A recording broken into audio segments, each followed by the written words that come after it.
In May of 1925, 3 men stepped into the unmapped Amazon basin. They never walked out. They had entered millions of square miles of dense, unforgiving terrain, an environment that routinely swallows travelers through disease, starvation, and predatory wildlife. The only clue to their fate was a final dispatch sent from a clearing the lead explorer named Dead Horse Camp. He wrote to his wife, assuring her of their impending success, before the jungle went completely silent. The void left behind triggered decades of rescue missions.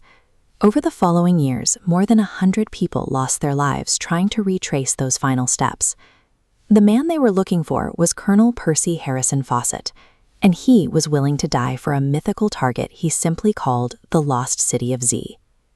This was an era of brutal, boots-on-the-ground exploration. Surveying the Amazon meant navigating treacherous rapids in wooden canoes and hacking through thick vegetation miles from any possibility of rescue.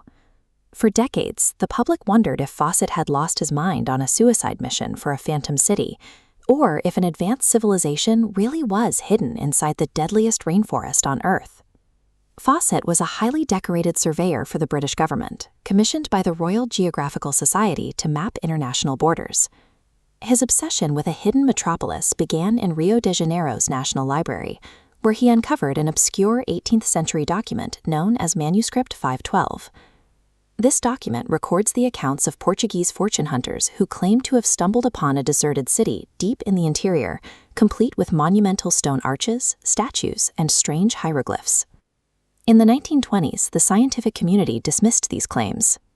Academics insisted the Amazon basin's nutrient-poor soil could never yield the kind of large-scale agriculture required to feed an urban population.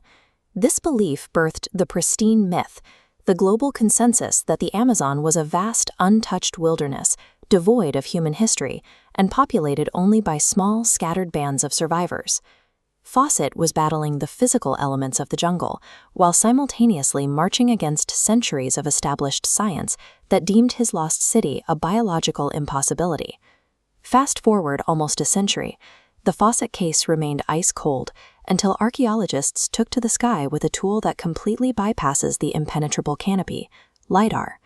LiDAR works by firing hundreds of thousands of laser pulses every second from an aircraft down toward the ground. While the thick leaves block most of the light, a fraction of those pulses squeeze through to hit the actual dirt below. By measuring exactly how long it takes for each pulse of light to bounce back, specialized software calculates the terrain's depth and digitally removes the trees entirely.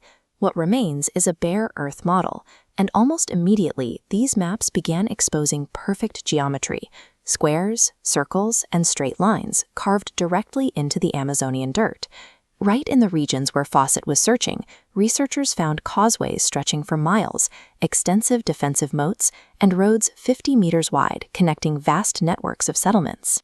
In a matter of hours, a laser scanner mounted to a plane stripped away the illusion of a pristine wilderness, achieving what centuries of ground exploration could never do. The data revealed interconnected urban centers that required massive engineering and supported populations numbering well into the tens of thousands. If these cities were so massive, how did Fawcett, along with 500 years of European explorers, walk right past them? Fawcett suffered from a fatal bias. Based on the manuscript he read, he was scanning the horizon for a city built out of heavy stone blocks, similar to Roman or Mayan ruins.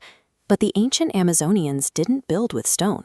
They constructed sprawling garden cities using earth, timber, and organic matter, weaving their urban planning directly into the local ecology. When you build a civilization out of organic material in a rainforest, it doesn't leave behind enduring pyramids.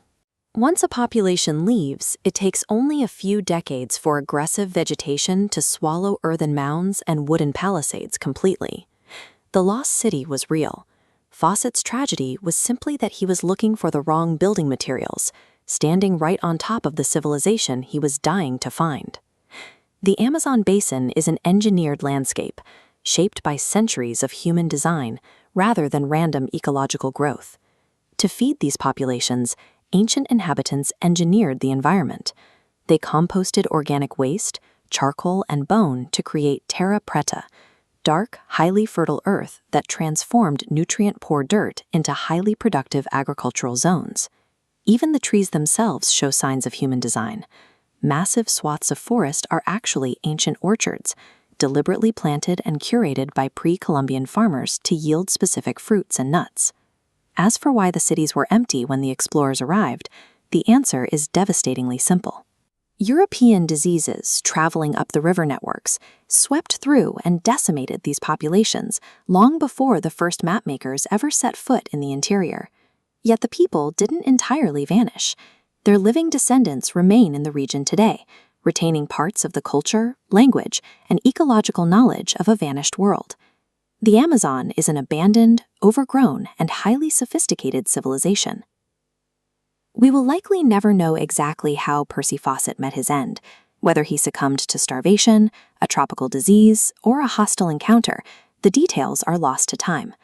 Looking out over the sheer, unforgiving vastness of the Mato Grosso territory, it is easy to understand how 3 men could slip into the green void and never return. The evidence has finally vindicated Percy Fawcett. His core theory that the Amazon hid a complex civilization was entirely correct, and today these ancient garden cities offer a blueprint for modern sustainability.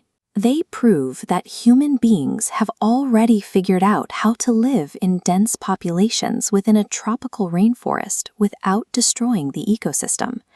Firing lasers through the canopy resolved a century-old disappearance while exposing physical evidence of millions of people who once inhabited this basin.